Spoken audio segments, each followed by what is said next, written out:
Hello guys, welcome back to my channel the horror छटकारा।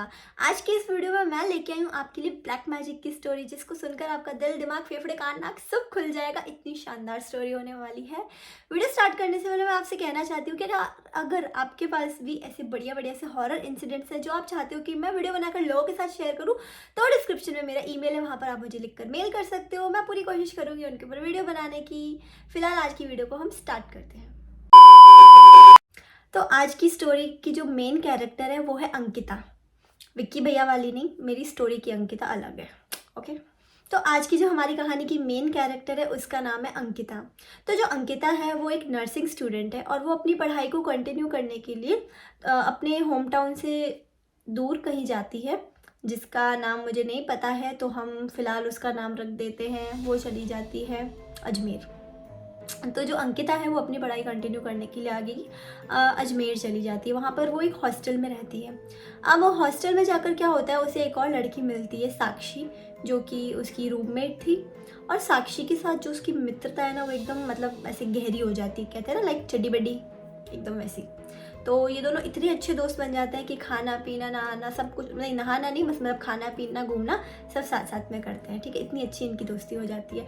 इनकी दोस्ती इतनी गहरी हो जाती है कि लोग कहते हैं कि भाई अगर तेको अंकिता को ढूंढना है तो तू साक्षी को ढूंढ, अंकिता उसकी पूंछ बन के उसके साथ तेको मिल ही जाएगी। और अगर साक्षी को ढूंढना है तो तू अंकिता को ढूंढ। ऐसे करके मतलब बहुत अच्छी दोस्ती थी। ठीक है। तो कहते हैं ना, जब दो प्यार करने वाले की जो लव स्टोरी है बहुत बढ़िया चल रही होती है तो उसमें एक सौतन की एंट्री होती है। उसी तरीके से इनकी दोस्ती के बीच में भी एंट्री होती है एक सौतन की। और यहाँ पर उस सौतन का नाम हम लोग रख देते हैं नेहा। नेहा।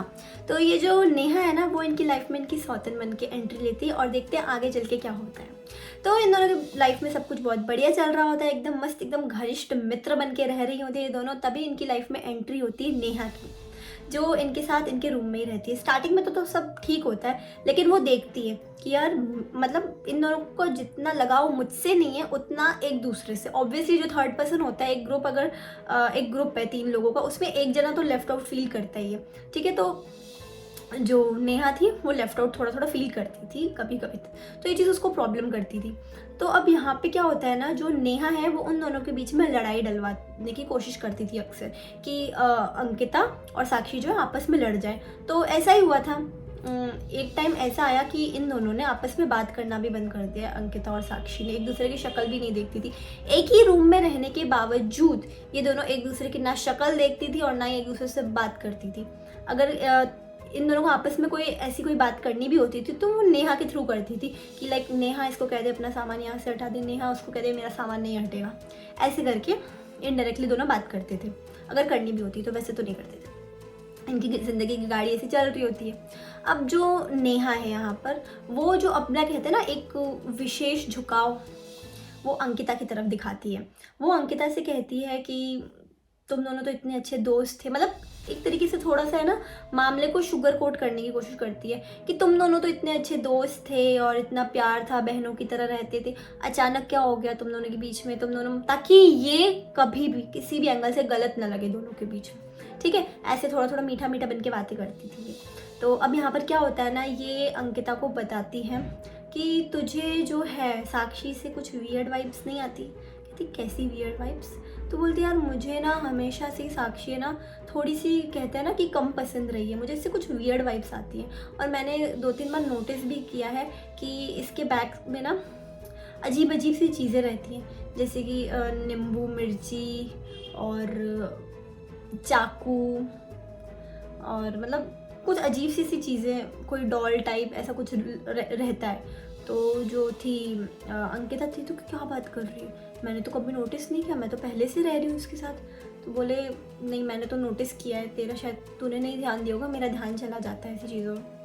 और मैंने तो एक बार ये भी देखा था कि इसके कबर्ड में ना एक नींबू पड़ा था, जो बिल्कुल सूखा हुआ था। वो नींबू पड़ा रहता है कहीं पे, एकदम सूख नहीं जाता, वैसा था।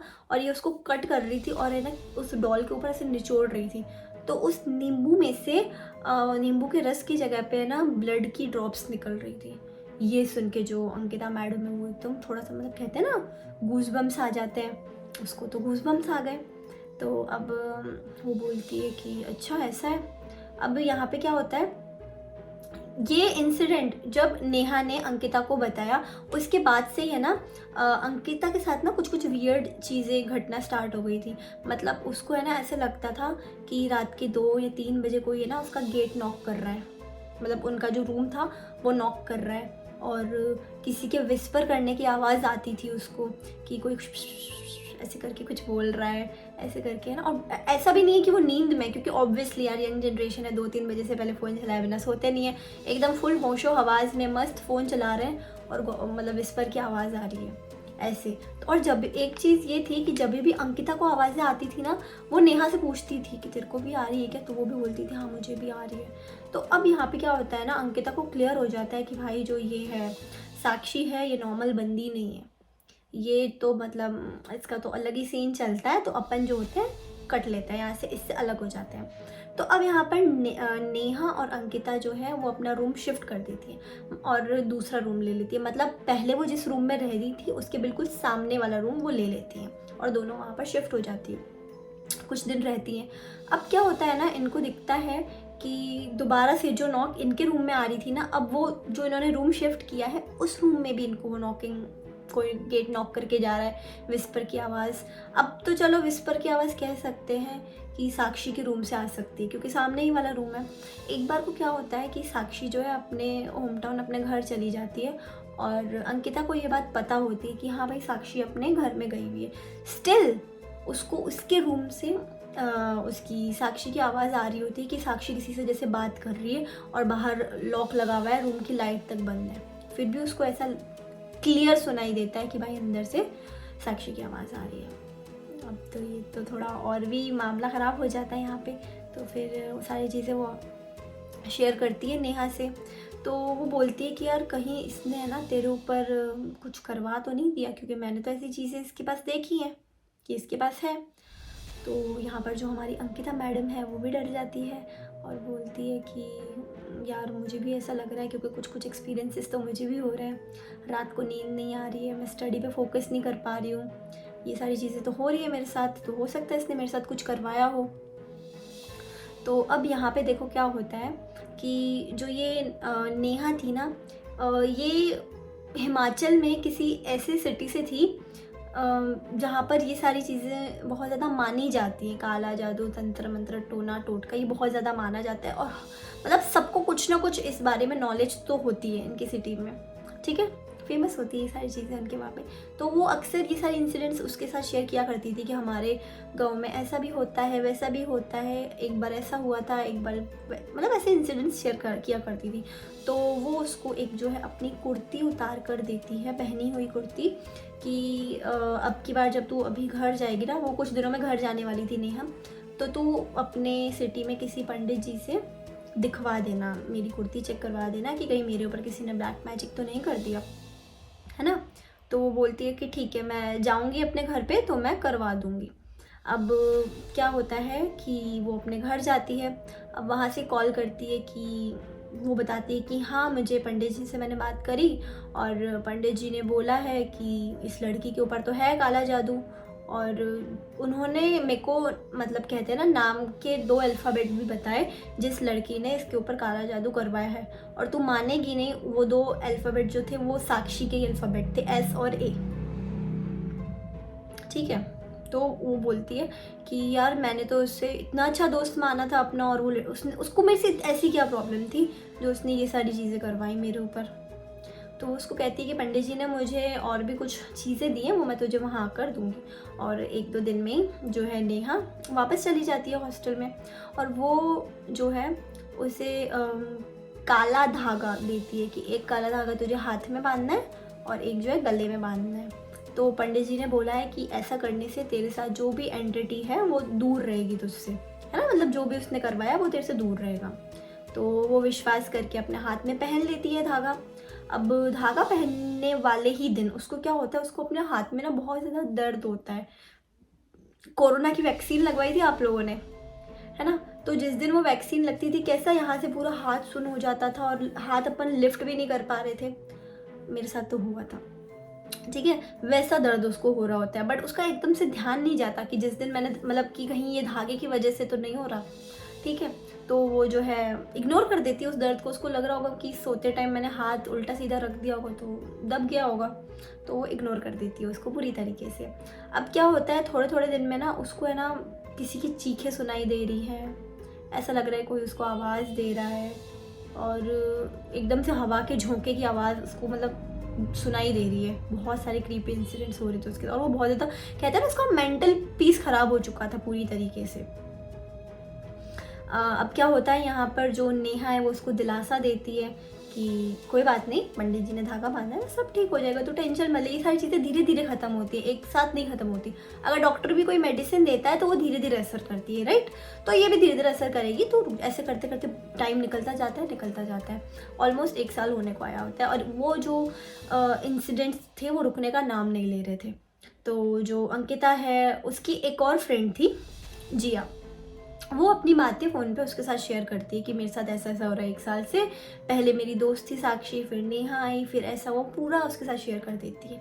तो यहाँ पर जो जिया है उसका ध्यान जाता है उन काले धागों पे जो उसको नेहा ने दिए थे।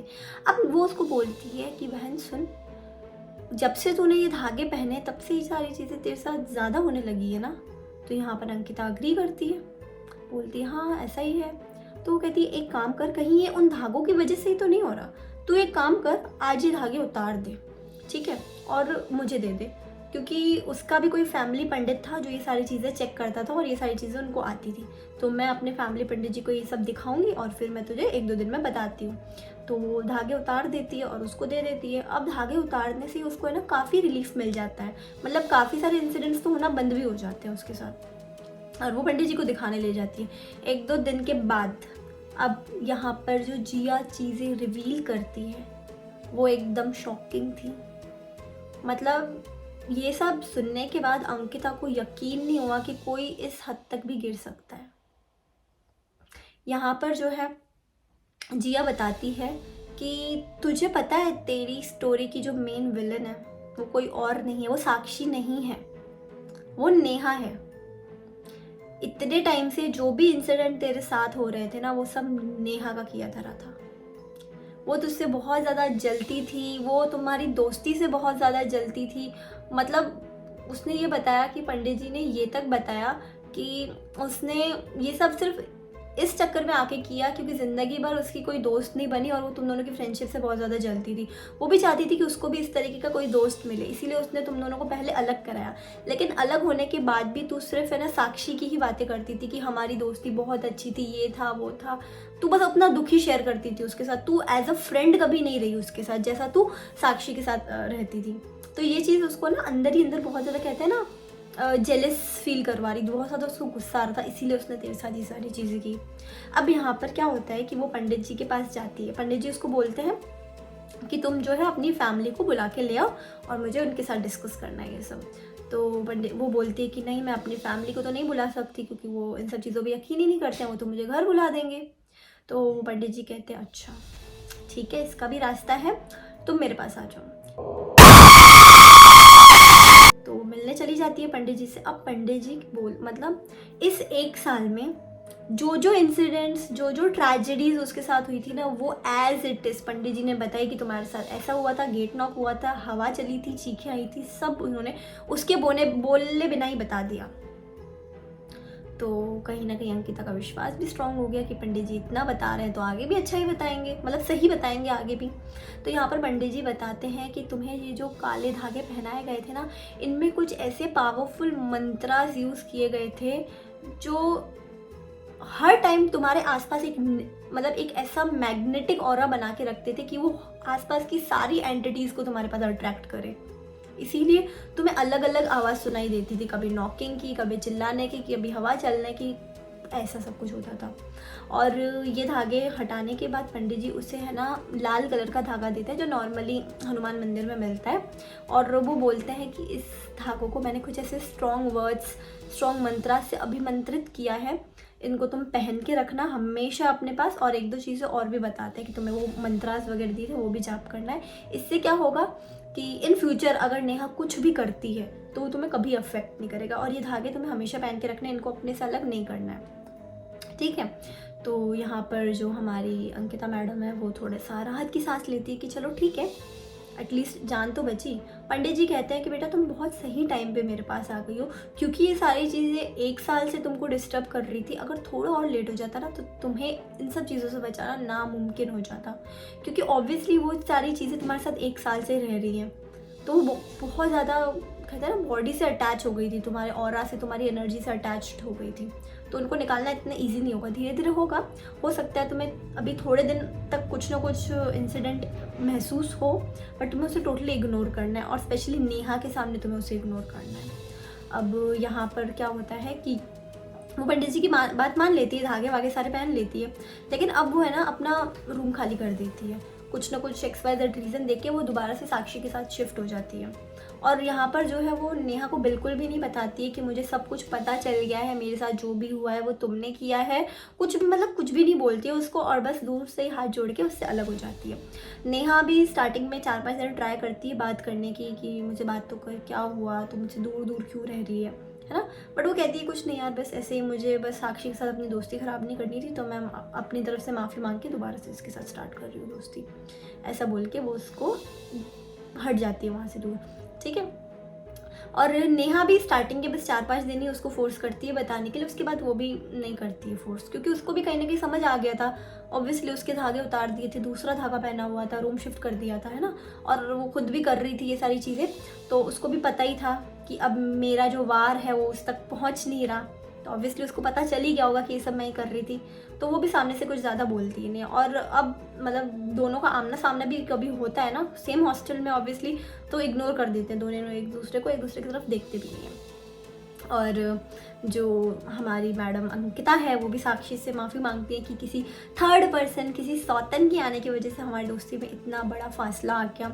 एक दूसरे को सॉरी बोलते हैं और दोबारा से जो है अपनी दोस्ती की स्टार्टिंग करते हैं, और प्रॉमिस करते हैं कि अब हम किसी भी थर्ड पर्सन की वजह से हमारी फ्रेंडशिप पर असर बिल्कुल भी नहीं पड़ने देंगे। तो ये थी आज की स्टोरी। आई होप आप सभी को ये स्टोरी अच्छी लगी हो। और एक और बात कि अगर आप लोग अपना कुछ भी चेक करवाने के लिए इन फ्यूचर, अगर आपको भी ऐसा लगता है कि हमारे साथ ऐसा कुछ हो रहा है और किसी भी पंडित वगैरह को आप अपना पहनी हुई कोई चीज़, टॉप, कुर्ती, ड्रेस कुछ भी देते हो ना, तो इस चीज़ का ध्यान रखना है तुम्हें कि वो चीज़ उनसे वापस लेकर तुमको जला देनी है, क्योंकि काफ़ी सारे ऐसे भी प्रैक्टिशनर्स होते हैं जो आपकी उन सारी चीज़ों को अपने पर्सनल बेनिफिट के लिए, अपने पर्सनल साधनाओं के लिए यूज़ कर सकते हैं, जिससे फ्यूचर में आपको प्रॉब्लम हो सकती है। तो यही थी आज की टिप आप लोगों के लिए। मिलती हूँ मैं आपसे एक और हॉरर की वीडियो में, या शायद नेक्स्ट भी ब्लैक मैजिक की वीडियो हो सकती है। तो तब तक के लिए thank you so much for watching my video. If you guys enjoyed watching my video then please subscribe my channel, like करो, कमेंट करो, और कमेंट में बताओ और किस टाइप के हॉरर वीडियोस आपको देखनी है। मैं मिलती हूँ आपसे अगले वीडियो में, तब तक के लिए बाय बाय।